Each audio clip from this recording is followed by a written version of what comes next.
Hello everyone, good morning. কেমন আছো তোমরা সবাই? আশা করছি তোমরা সবাই খুব ভালো আছো, আর আমরাও অনেক ভালো আছি। আজকে দিনটা হলো শুক্রবার, আর আমি আজকে আমার ব্লগটা শুরু করছি আমার ছোট্ট একটা ফুলের বাগান দিয়ে, যেটা সব সময় এখন ফুলে ভর্তি হয়ে থাকে। আর এগুলো দেখলে না সকালবেলা ঘুম থেকে উঠে মেজাজটা একদম ফ্রেশ হয়ে যায়। আর আমার এই জাপানিজ লঙ্কা গাছটাতে দেখো কি হারে ঝেঁকে লঙ্কা হয়েছে, এত পাতা, তার জন্য লঙ্কাগুলোও না ঠিকমতো দেখাও যায় না। আর আমার পুদিনা গাছটাও বেশ সুন্দর ঝাপড়েছে, তবে রোদটা যেহেতু বাইরের দিকে, এইগুলো ডোগা পাতা এত বড় বড় হয়ে একদম জানালা দিয়ে মনে হচ্ছে ব্যালকনি দিয়ে বাইরে চলে যাবে। এখন কিন্তু সকাল বাজছে 9টা। আজকে খুব তাড়াতাড়ি উঠে গেছি, দেখো বাইরে এখনো কড়া রোদ ওঠেনি। একটা কারণেই উঠেছি, কারণ আজকে রয়েছে আমার হেলথ চেকআপে বেরোনোর আগে ভাবলাম যে একটুখানি রিফ্রেশিং কিছু বানিয়ে রেখে যাই, কারণ আজকে টেম্পারেচার প্রায় 36 ডিগ্রি মতো উঠবে, প্রচণ্ড গরম থাকবে। তার জন্যই আমি চলে আসলাম আমার বাগান থেকে পুদিনা পাতার একটা ডান্ডি ছিঁড়ে নিতে। যেহেতু ওই ডান্ডিটা অনেক বড় হচ্ছিল, তাই ভাবলাম এটা একেবারে কাট করে নিলে এখান থেকে নতুন আরও ডোগা বেরোবে। তো এই যে পুদিনা নিয়ে নিয়েছি, আর এই তো চলে এসেছি ড্রিঙ্কটা তৈরি করতে। তো এটার জন্য কি করতে হবে, শশাকে খুবই পাতলা পাতলা করে কেটে নিতে হবে, তারপর পুদিনা পাতাগুলোকে ধুয়ে এর মধ্যে দিয়ে দিতে হবে, আর তারপর দিয়ে দিতে হবে নর্মাল খাবার জল।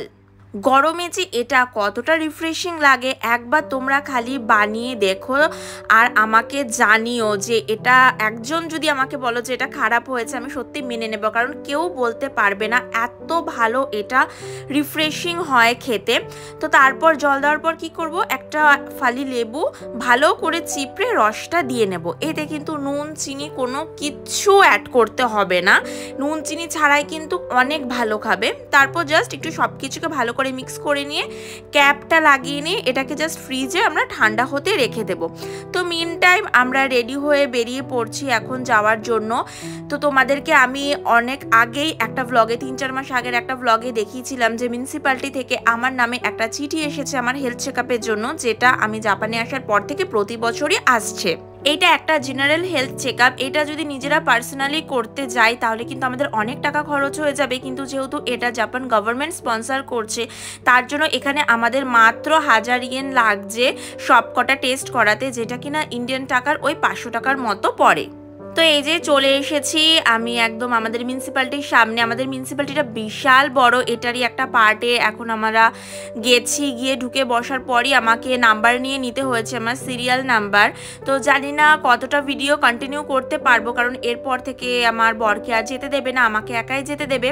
দেখো আমার সিরিয়াল নাম্বার ডাকার পর এখন আমি চলে এসেছি টয়লেটে। আমাকে কিছু পেপারস আর একটা কাপ দিয়ে দিয়েছে, এই কাপটাতে আমাকে ইউরিন কালেক্ট করে নিয়ে যেতে হবে ওই হেলথ চেকআপ সেন্টারে। তো ইউরিনটা তারা আমার টেস্ট করবে। তো চলো তাহলে একদম হেলথ সেন্টারে যাই।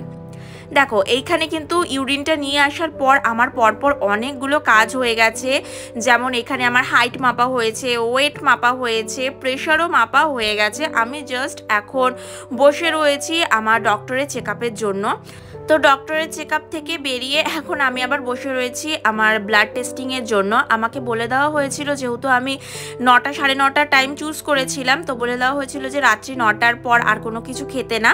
তো আমি এখন অবধি কোনো কিছু না খাওয়া। তো ব্লাড টেস্ট দেওয়ার পর আমার একটা ইসিজি হয়, ইসিজি দেওয়ার পর এই যে আমরা সব টেস্ট কমপ্লিট করে বেরিয়ে চলে এসেছি। আর এই যে অনেকটা করে কিন্তু জাপানে রক্ত নেয়, 3 শিশি রক্ত আর কি ভরে ভরে নেয়। তো যাই হোক এখন তাড়াতাড়ি করে চলে যাব একটু নিয়ারেস্ট, যেই পাশে একটা লোকাল ফার্মারের দোকান আছে। এটা লোকাল ফার্মারের দোকান বলে ভুল হবে, একটা লোকাল ফার্মার্সদের সুপার মার্কেট বলা যেতে পারে। তো এইখানে না প্রচুর সস্তা সস্তায় সবজি পাওয়া যায় অন্যান্য লোকাল মার্কেটগুলোর মতোই। আমরা আগে জানতামই না যে এই সুপার মার্কেটটা হচ্ছে কি একটা লোকাল ফার্মারের মার্কেট, মানে লোকাল ফার্মার্সদের সুপার মার্কেট। আর লোকাল ফার্মার্সদের সুপার মার্কেটগুলো কিন্তু হয় ট্যাক্স ফ্রি। আর এখানে খুব ফ্রেশ ফ্রেশ সবজি পাওয়া যায়, যেমন দেখো এখানে কিন্তু পুঁই শাকও আমরা পেয়েছি, প্লাস পাট শাক থেকে শুরু করে আরও অনেক ধরনের দেশি শাকও কিন্তু এখানে পাওয়া যায়, যেগুলো কিনা জাপানে আমাদের এই লোকালিটিটাতে সবজিগুলোকে চাষ করা হয়ে থাকে। যেহেতু আমরা জাপানের পুরো একদম পারফেক্ট একটা গ্রামে থাকি, তার জন্য আমাদের এই ছোট্ট একটা লোকালিটির মধ্যেই তিনটে লোকাল ফার্মারের দোকান রয়েছে, মানে দুটো রয়েছে লোকাল ফার্মারের সুপার মার্কেট আর একটা রয়েছে নর্মাল মার্কেট, ওটা সুপার মার্কেট নয়। প্রায় অনেক ভিডিওতেই তো তোমরা আমার দেখো, প্রায় সব ভিডিওতেই যে আমি এই সব দোকানগুলো থেকেই শপিং করি, কারণ এখানকার সবজিপাতিও একদম ফ্রেশ আর লোকালি এগুলোকে চাষ করা হয়, আর প্রাইসও অনেক কম থাকে, আর এগুলো হয় কিন্তু ট্যাক্স ফ্রি। এই সুবিধা পেতে গেলে কিন্তু জাপানে একমাত্র গ্রামে বসবাস করতে হবে, শহর এলাকায় কিন্তু এই ধরনের সুবিধা পাওয়া যায় না। এই লোকাল ফার্মারের মার্কেটগুলো বা লোকাল ফার্মারের সুপার মার্কেটগুলোতে আরেকটা নিয়ম হচ্ছে, যদি সকাল সকালে এসে শপিং করা যায় তাহলে কিন্তু খুবই ভালো ভালো জিনিস পাওয়া যায়, কেননা সকাল সকালে সবাই এসে শপিংটা করে নিয়ে যায়। কিন্তু যদি বিকেলের দিকে দুপুরের দিকে আসা হয় না, তখন অত ভালো জিনিস থাকে না, মানে প্রায় সব জিনিসই বিক্রি হয়ে যায়। আমরা প্রথম যখন এখানে আসি এই দোকানটাতে, তখন আমরা বিকেলের দিকেই এসেছিলাম, তো তেমন কোনো কিছু জিনিসই পাইনি। তো আমরা ভাবলাম হয়তো সুপার মার্কেটটা তেমন একটা চলে না। তো একদিন কি মনে হয় সকালের দিকে এখানে এসেছিলাম, তারপর তো আমরা বুঝতে পারি যে ব্যাপারটা হচ্ছে সকালের দিকে প্রচুর সবজিপাতি থাকে, আর সকাল সকালই সবাই এসে শপিং করে নিয়ে চলে যায়, বিকেলের দিকে তেমন কোনো কিছুই থাকে না।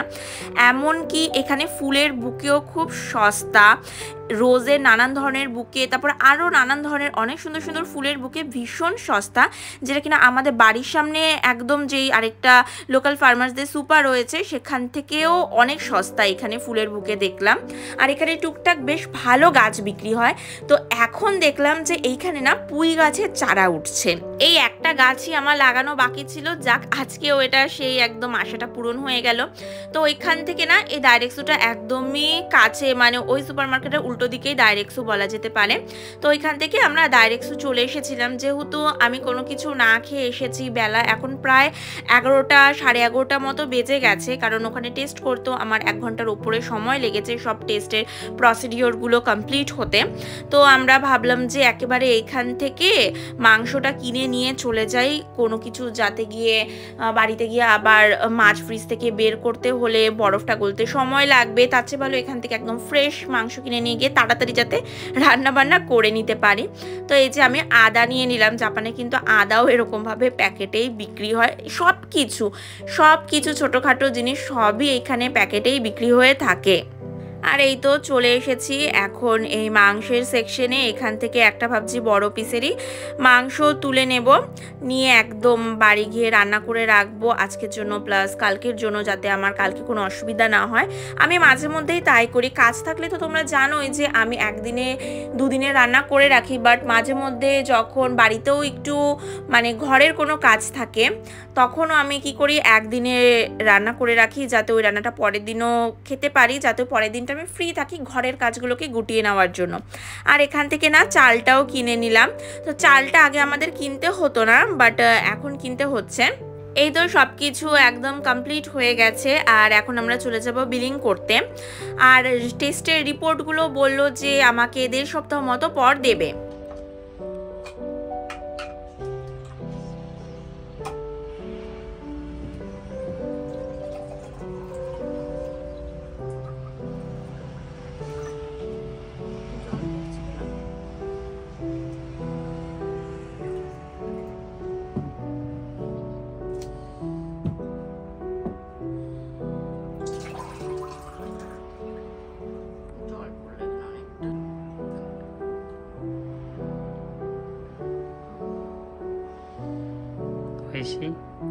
সেই রিফ্রেশিং লাগছে, এত ভালো লাগছে। নুন চিনি কোনো কিছুটাই দিইনি, এবার কেউ চাইলে নুন চিনি এটাতে ইনক্লুড করে নিতেই পারে। আর যারা নুন চিনি অ্যাভয়েড করতে চায় আমি তাদেরও বলবো যে নুন চিনি অ্যাভয়েড করে জাস্ট একবার খেয়ে দেখো, কিছুই না। পাতলা পাতলা করে শসা, একটুখানি